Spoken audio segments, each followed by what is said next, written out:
Je m'appelle El Hadji Sall, doctorant en droit public. Je me chargerai de faire la correction de quelques TD en droit administratif, dont le premier sujet est intitulé « Le droit administratif, un droit jurisprudentiel ».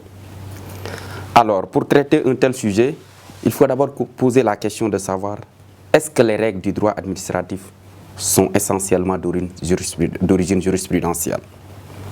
Pour apporter une réponse à cette question, nous allons voir d'abord les raisons d'un caractère jurisprudentiel affirmé du droit administratif. Là, il faut expliquer qu'est-ce qui fait que le droit administratif a d'abord un caractère essentiellement jurisprudentiel. Ce caractère jurisprudentiel du droit administratif trouve ses explications d'abord dans la séparation des pouvoirs, mais également au niveau de l'absence de texte. Ce qui nous pousse à étudier au niveau du grand A la séparation des autorités. Cette séparation des autorités s'explique d'abord par des textes. Nous avons d'une part la loi 1624 de 1789 et d'autre part le décret 16 Fructidor en 3 de 1795 qui explique la séparation des autorités administratives et judiciaires. La loi dispose les fonctions judiciaires sont distinctes et demeurent séparées des fonctions administratives. Les juges ne pourront à peine forfaitaire troubler de quelque manière que ce soit les opérations de corps administratif, ni citer devant eux les administrateurs pour raison de leur fonction. Ça, c'est la disposition de la loi. Quant au décret 16 Fructidor en 3, défenses itératives sont faites aux tribunaux de connaître des actes administratifs de quelque espèce que ce soit. Voici les deux textes qui expliquent la séparation des autorités administratives et judiciaires. Ce qui nous pousse maintenant à voir le grand B, l'autre fait qui explique le caractère jurisprudentiel du droit administratif, c'est l'absence de textes. L'absence de textes, pourquoi l'absence de textes? Parce que les rapports entre l'administration et les particuliers n'étaient pas établis par des règles spécifiques. Ce qui dénote une absence de règles qui résistent l'administration et les particuliers quand il y a un contentieux. C'est cela qui explique, par exemple, le caractère jurisprudentiel du droit administratif. Et là, l'administration, les lois précitées ont interdit aux tribunaux ordinaires de connaître des litiges intéressant l'administration sans proposer une solution palliative. Ainsi, en cas de conflit entre l'administration et les particuliers, la solution était dégagée par l'administration. C'est ce qu'on a appelé la justice retenue. Mais avec une loi de 1872, elle sera déléguée aux juges administratifs. La solution ne pointe pas toujours à l'horizon, puisque c'est le juge administratif était confronté à deux solutions. Une absence de règles persistantes régissant l'administration et un principe sacro-saint d'obligation de statuer du juge, c'est-à-dire l'article 4 du Code civil qui dispose que le juge qui refusera de juger sous prétexte de silence, de l'obscurité ou de l'insuffisance de la loi pourra être poursuivi comme coupable de déni de justice. Voici les deux faits qui expliquent que le droit administratif est un droit essentiellement jurisprudentiel. Mais cela est relativisé, cela connaît des limites, dans la mesure où les règles du droit administratif ne sont pas toujours d'origine jurisprudentielle. Parfois, on assiste aujourd'hui à une tendance vers une remise en cause du caractère jurisprudentiel du droit administratif. Et cette remise en cause s'explique par le fait que le droit administratif est un droit de plus en plus écrit. Pourquoi le droit administratif est un droit de plus en plus écrit? Parce que son caractère écrit n'a jamais posé de problème en Afrique.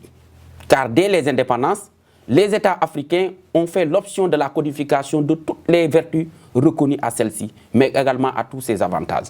Pour résumer, et pour affirmer le caractère de plus en plus écrit, au sens où l'on use dans la pratique de plus en plus des textes, ou de moins construction jurisprudentielle autre que d'interprétation du droit écrit, ainsi on peut compter un certain nombre de textes en France, c'est-à-dire le Code de justice administrative. Au Sénégal, on a ce qu'on appelle le Code des obligations administratives. Voilà ce qui fait que le droit administratif est de plus en plus écrit. L'autre fait marquant le caractère écrit du droit administratif, c'est l'influence du droit communautaire. Parce que le droit communautaire est aujourd'hui de plus en plus applicable à l'administration. On observe de plus en plus une internalisation ou bien une communautarisation du droit administratif. Un tel fait trouve son explication dans la place qu'occupent les normes du droit international dans la hiérarchie des normes. Celles-là ayant une place supérieure à celle des lois. Donc voilà ce qui fait que le droit administratif est de plus en plus écrit. D'abord, par exemple au niveau national, mais également l'influence du droit commun, l'influence du droit communautaire. Donc voilà la correction du premier sujet. Et on va passer au deuxième sujet, intitulé « Apprécier le droit administratif africain par rapport au caractère autonome et jurisprudentiel du droit administratif en général ». Cela nous pousse à poser la question suivante. Est-ce que le droit administratif africain est autonome ou jurisprudentiel par rapport au droit français? Pour répondre à cette question, nous allons voir d'une part, en grand 1, que le droit administratif africain est un droit autonome par rapport au droit administratif en général. Grand A, droit administratif africain, un droit autonome. Donc, l'autonomie du droit administratif africain, cette autonomie est en principe acquise, car elle date de l'époque coloniale. En effet, dans les rapports entre l'administration et ses activités, les rapports entre l'administration et ses activités sont soumis à des règles spécifiques distinctes de celles qui régissent les droits, de celles qui régissent par exemple les personnes privées. Et en France, cette autonomie est liée par une séparation des autorités administratives et judiciaires, ce qui n'existe pas au Sénégal. Il n'y a pas de séparation des autorités administratives et judiciaires. C'est que dès l'indépendance, dès les premiers pas de l'indépendance, il y a ce qu'on appelle des règles spécifiques qu'on appliquait uniquement à l'administration, qui étaient différentes des règles qu'on appliquait aux personnes privées. Voilà ce qui explique que le droit administratif africain est un droit autonome par rapport au droit français. Mais cette autonomie est relativisée, ce qui nous pousse à étudier au niveau du grand B une autonomie du droit africain relative. Pourquoi c'est relatif? Parce qu'au Sénégal, on a choisi ce qu'on appelle l'unité de juridiction à dualité de contentieux. Ce qui a amené la doctrine à constater que l'autonomie du droit administratif n'a pas disparu. Elle tend néanmoins à s'affaiblir. Et elle est même menacée car le juge sénégalais est parfois handicapé dans sa formation, essentiellement en droit privé et son non-spécialisation. Ce qui fait que le juge aujourd'hui tend à appliquer de plus en plus le droit privé aux activités de l'administration, notamment en matière de responsabilité administrative. Voilà ce qui fait que cette autonomie, elle est relative. Ce qui nous pousse encore à étudier au niveau du grand B, au niveau du grand 2, autant pour moi, que le droit administratif africain, c'est un droit jurisprudentiel par rapport au droit français. Pourquoi c'est un droit jurisprudentiel? Mais c'est un droit jurisprudentiel dont le caractère est très faible. Ce qui nous pousse à voir le caractère faible, le caractère jurisprudentiel du droit administratif, un caractère faible du droit administratif. Autant pour moi, le faible caractère jurisprudentiel du droit administratif. Si en France, le droit administratif est essentiellement jurisprudentiel, la jurisprudence joue un rôle assez faible dans l'élaboration du droit administratif africain, particulièrement le droit administratif sénégalais. Du point de vue quantitatif d'abord, on constate que le nombre de décisions est relativement peu important. En effet, le juge est peu saisi. Et même s'il est saisi, il rejette de nombreuses requêtes pour non-respect des conditions d'introduction du recours. Ce qui fait que le caractère jurisprudentiel est très faible. Maintenant, du point de vue qualitatif, le juge n'a pas joué un rôle aussi créateur que son homologue français. Dans la plupart des cas, il reprend les règles qui ont été dégagées par le juge français. Soit il applique pur et simple le droit, soit il applique purement et simplement les règles du droit français, soit il applique le droit écrit. Ce qui fait que le droit administratif sénégalais a un caractère jurisprudentiel très faible.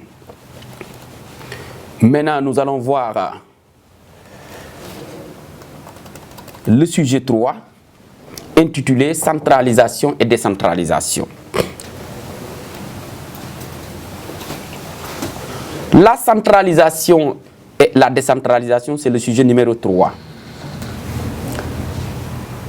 La question qui se pose ici est de savoir quelle est la différence qui existe entre la centralisation et la décentralisation. Deux techniques qui sont différentes au niveau de leurs modalités. A. Les modalités de la centralisation. La centralisation suppose dans un pays un centre administratif unique. Elle comporte deux variantes. À savoir la concentration, où tous les problèmes administratifs sont pris en charge par l'État et ses services. Mais également une déconcentration qui consiste à reconnaître un pouvoir de décision à des organes non centraux. Voici en quelque sorte les deux modalités de la centralisation. Maintenant, grand B, nous allons voir les modalités de la décentralisation. La décentralisation, elle consiste à individualiser une collectivité humaine circonscrite sur une partie du territoire et à la charge de gérer l'ensemble des affaires. Mais cette décentralisation aussi a deux modalités. Elle peut être territoriale, c'est donner naissance à des collectivités locales ayant compétence à mener une activité administrative. Exemple, les communes et les départements aujourd'hui, depuis l'acte 3 de la décentralisation. Donc avant l'acte 3 de la décentralisation, c'était les communes, les communautés rurales et les régions. Maintenant, avec l'acte 3 de la décentralisation, on peut donner l'exemple des communes et des départements qui sont aujourd'hui les deux types de collectivités locales qui existent au Sénégal. Et on a également une décentralisation par service qui porte sur une tâche bien déterminée par sa nature particulière et individualisable, dont la charge est assurée par une personne publique autonome. Elle consiste à détacher d'une collectivité, ça peut être l'État, ça peut être les communes, ça peut être les départements, un service ou bien un ensemble de services et de les accorder à des établissements publics. Exemple, le service de l'enseignement de l'université aujourd'hui, le service de l'enseignement supérieur est confié à l'université. Donc ça, c'est un type de décentralisation territoriale. Maintenant, il y a le grand 2, nous allons voir d'abord que la centralisation et la décentralisation sont deux techniques aussi différentes au niveau de leur procédé de contrôle. Pourquoi différence au niveau de leur procédé de contrôle? Parce que dans la centralisation, il y a ce qu'on appelle les procédés hiérarchiques. Tandis que dans la décentralisation, on a ce qu'on appelle les procédés de la tutelle. Ce qui nous pousse à étudier au niveau du grand 1, au niveau du grand 2, deux techniques différentes au niveau de leur procédé de contrôle. A. Les procédés de la centralisation.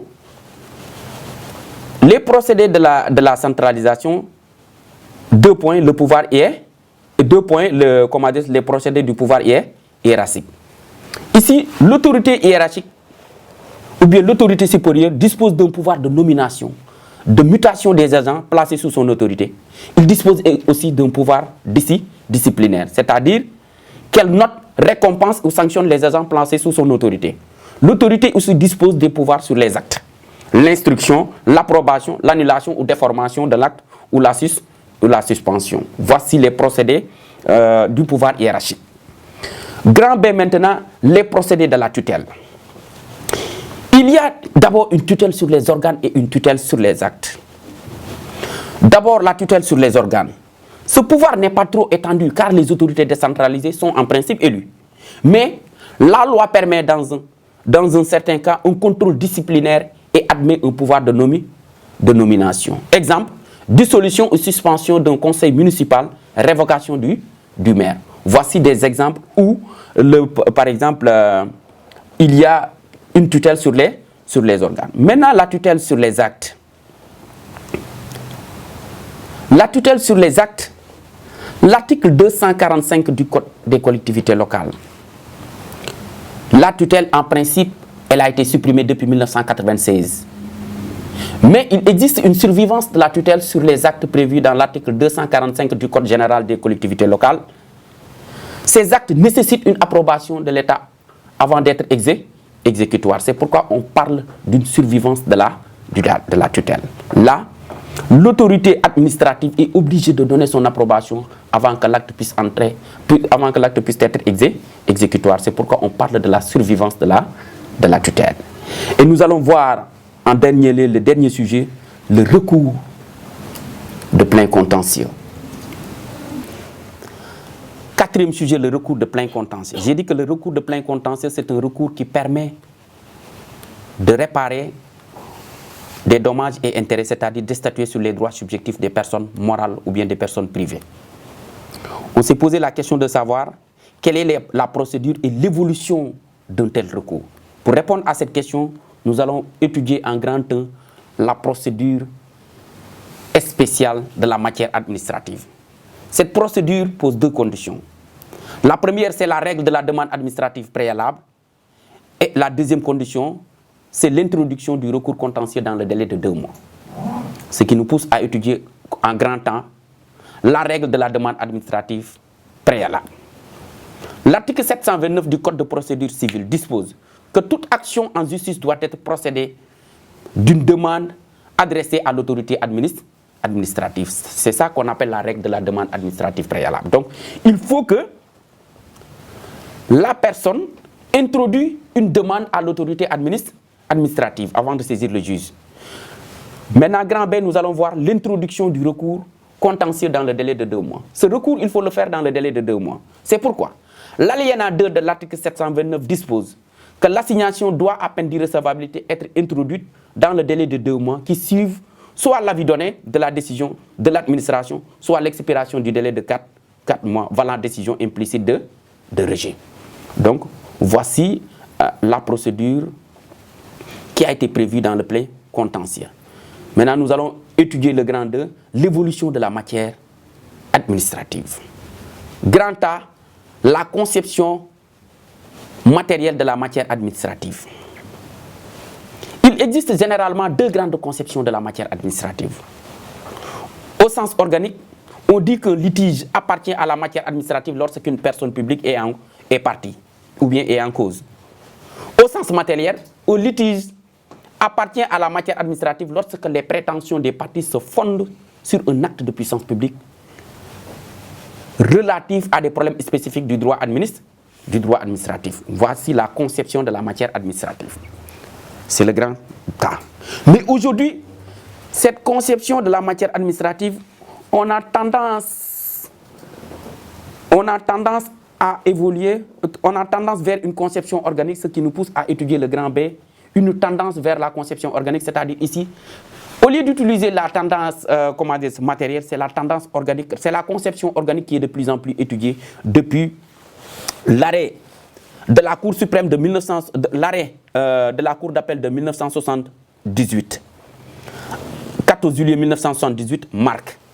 La jurisprudence sénégalaise semble de plus en plus s'orienter vers la conception organique de la matière administrative. Et je l'ai dit, quand est-ce que c'est depuis l'arrêt de la Cour d'appel du 14 juillet 1978 marque.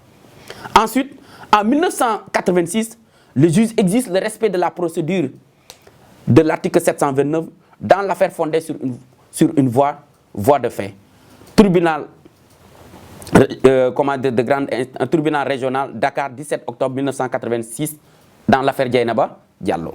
Cette position du juge a été réaffirmée en 1993 par la Cour d'appel qui exige le respect de la procédure à chaque fois qu'une personne publique est en cause. Donc ici, aujourd'hui, le Sénégal tend de plus en plus vers la conception organique de la matière administrative. Voilà enfin la correction de certains sujets de TD. Donc je vous remercie vivement.